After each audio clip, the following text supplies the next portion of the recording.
নমস্কার, আমি বন্দনা। আমার কিচেনে আপনাদের সবাইকে স্বাগত জানাই।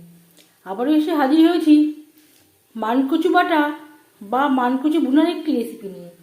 ভুনা আমি এই জন্য বললাম, বেটে নেওয়ার পরে আবার আমি তেলে বেশ ভালো করে ভেজে নিয়েছি। আপনারা বাটাও বলতে পারেন, ভুনাও বলতে পারেন। দেখে নেওয়া যাক আজকের এই রেসিপিটি।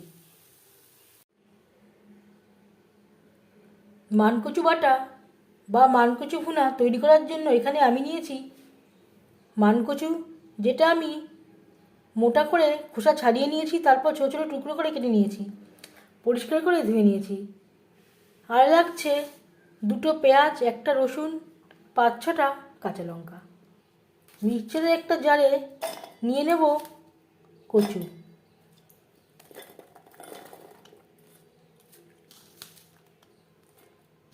রসুন, পেঁয়াজ, কাঁচা লঙ্কা, আর দিয়ে দেব দুটো শুকনো লঙ্কা। যদি শিলপাটায় বাটেন তাহলে জল অ্যাড করবার প্রয়োজন নেই, তবে যেই জলটা অ্যাড করব সেটা আবার শুকিয়ে নিতে হবে জাল দিয়ে।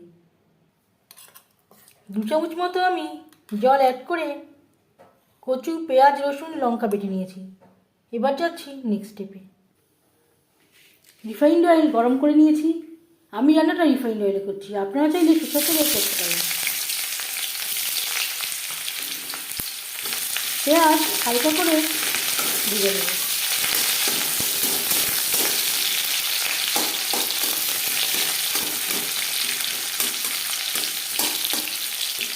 পেঁয়াজের ব্যবহার করলাম মানকচু বাটা বা ভুনা খেতে গেলে যখন এই পেঁয়াজটা মুখে পড়বে তখন খেতে দারুণ লাগবে।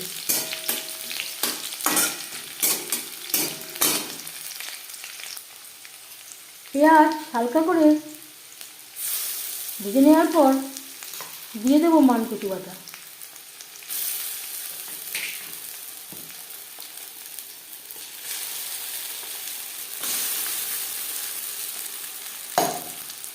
পেঁয়াজের সাথে একটু বেশ ভালো করে মিক্স করে দেবো।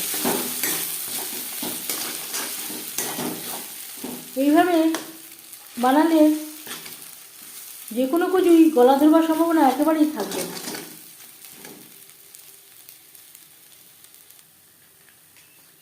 আর দিয়ে দেব স্বাদ মতো লবণ। প্রথম 5 মিনিট রান্নাটা করব হাই টু মিডিয়াম ফ্লেমে। অনবরত নাড়তে হবে, না হলে তলা লেগে যাওয়ার সম্ভাবনা থাকতে পারে। আমি আর নারকেলের ব্যবহার করলাম না। আপনারা যদি আরও মুখরোচক বানাতে চান পরিমাণ মতো নারকেল অ্যাড করতে পারেন। কচুর সাথে নারকেল একসাথে বেটে নিতে পারেন। 5 মিনিট হয়ে গেছে। লো টু মিডিয়াম ফ্লেমে এইভাবে নাড়াচাড়া করতে থাকবো যাতে তলা লেগে না যায়।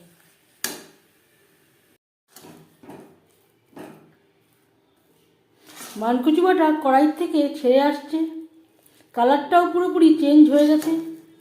এই পর্যায়ে বুঝে নিতে হবে মানকচু বাটা বা মানকচু ভুনা রেডি। গ্যাসের ফ্লেমটা অফ করে দেব, একটা পাত্রে উঠিয়ে নেব। মানকচু বাটা এভাবে বানালে মনে হবে পুরো ভাতটাই এই মানকচু বাটা দিয়ে খেয়ে নিই। এই রেসিপিটি কেমন লাগলো অবশ্যই জানাবেন কমেন্টের মাধ্যমে। যদি এই রেসিপিটি ভালো লেগে থাকে লাইক করবেন, শেয়ার করবেন, সাবস্ক্রাইব করবেন আমার চ্যানেলটিকে, বেল আইকনটা প্রেস করে দেবেন।